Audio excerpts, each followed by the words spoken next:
Value for money. The biggest trend that we're seeing is that there's been a steady improvement year on year in how people respond to our questions asking about value for money, particularly as it relates to ticket prices.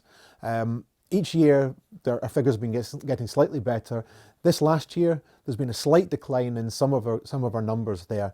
But broadly, we have more people who think Scottish football is poor value for money than good value for money, but the gap is closing between the two. The biggest change this year has been the number of people rating it as very poor value for money. That's gone up from 12% to 16% this year. So that's a worrying trend there.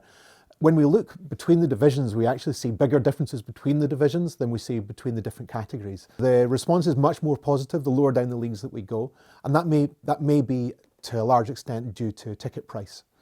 What we do find though is that when we relate the questions about value for money to some other closely related issues, we find that ticket costs aren't actually the number one issue or factor for people and when they think about value for money and when they think about whether to attend games or not.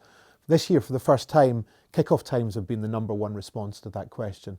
And when we try to relate that to the numbers that we're seeing on whether fans of the Premiership in particular think Scottish football is good value for money, part of the decline in those figures may be due to games not being played at times when they want to see them. So value for money is more than about price. It feeds into the work that we do looking at the supporter experience, the matchday experience, and what it feels like to go to a game of football. Kick-off times are the number one concern for fans when they decide whether to go to a game or not. Ticket costs are right behind that.